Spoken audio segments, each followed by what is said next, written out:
Good evening, this is News Mongolia. I'm Satlang Horst in the MNB World studio. For our top stories, COVID-19, 1,177 more confirmed cases, 2 additional deaths. Over 40 Mongolian organizations apply for World Travel and Tourism Council's Safe Travels stamp. Foreign nationals with residence permits no longer need to apply for exit entry visas. For other news, stay tuned.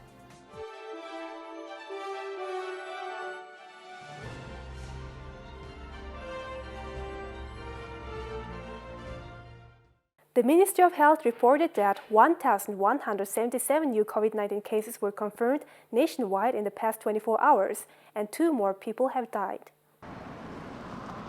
As of today, 1,177 new cases were confirmed after taking tests from over 6,248 people nationwide.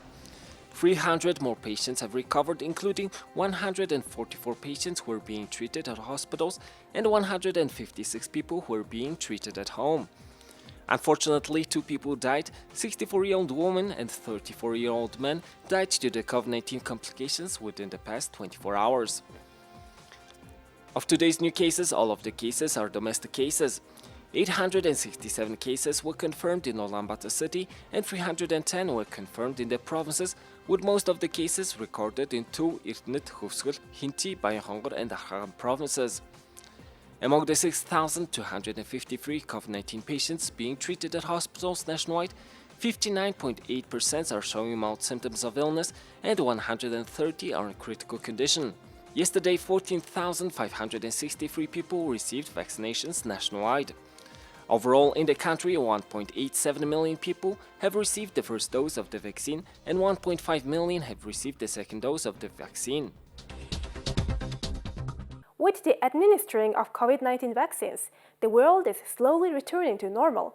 The hospitality and tourism sectors are slowly resuming operations as the world slowly reopens. The World Travel and Tourism Council is working with its member states and governments to develop an effective action plan that will optimize sector recovery. The World Travel and Tourism Council envisions a future of travel that is safe and secure.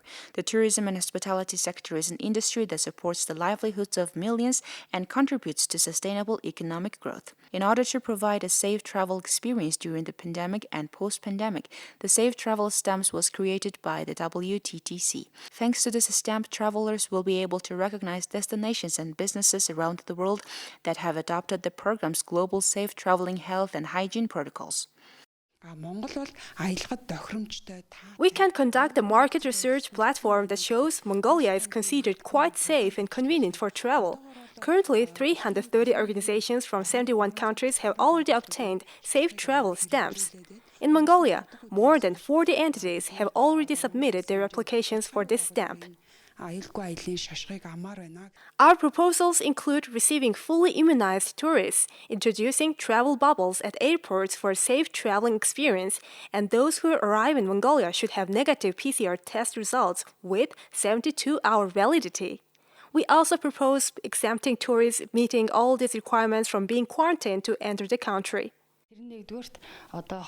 The Safe Travel Stamp is free and available to companies involved in travel and tourism, including non-WTTC members, international or national level travel and tourism industry associations, WTTC members, public destination authorities, national, regional and municipal governments. In order to attract tourists to Mongolia and to develop safe tourism, the Mongolian Travel Association is drafting some proposals for inclusion in the Safe Travel Stamp requirements. In 2020, 40,000 tourists planning to travel to Mongolia postponed or canceled their trips. Industry experts believe their introduction of safer travel protocols will revive the local tourism and hospitality industry. Now let's take a look at the currency exchange rates provided by Mongol Bank.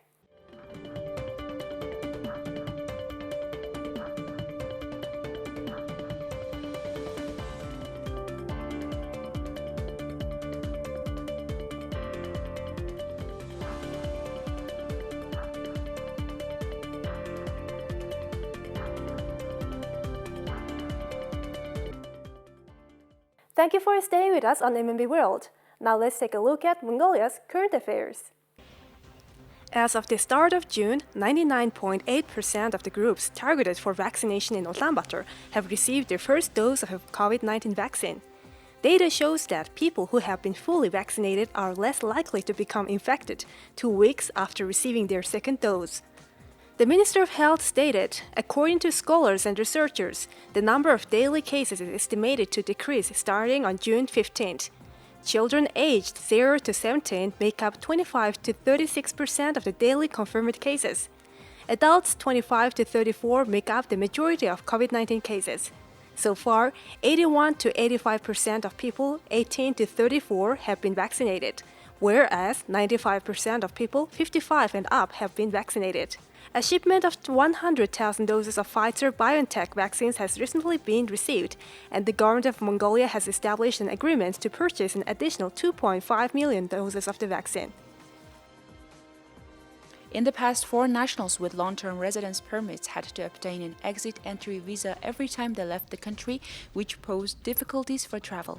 However, an amendment to the law on the legal status of foreign nationals has abolished the exit-entry visa and the requirement for foreign nationals with 2 or multiple entry visas residing in Mongolia to apply for an exit-entry visa if their residence permit remains valid upon their return.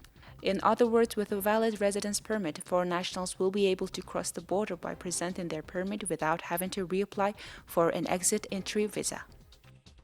Foreign Minister Battistag's working visit to Russia concluded on June 4th. During her visit, Minister Battistag gave remarks at the opening ceremony for the 100 Years of Unbreakable Friendship between the Peoples of Mongolia and Russia exhibition at the National Library of Russia in St. Petersburg.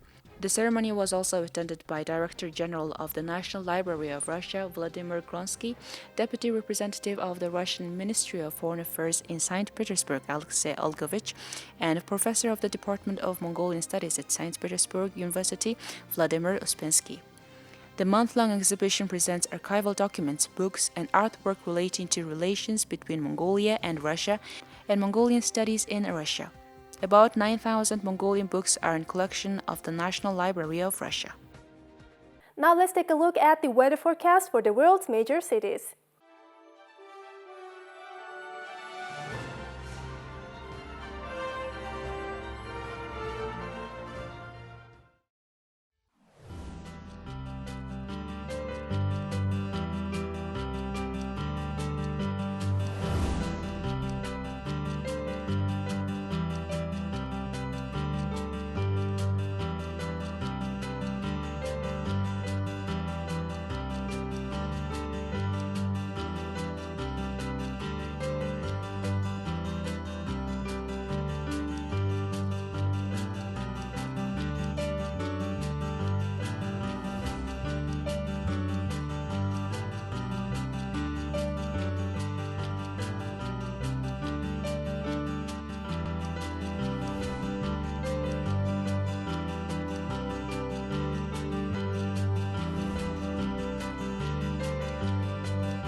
This is it for today. Thank you for staying with us. We'll see you tomorrow with more news and updates. Have a nice evening. Goodbye.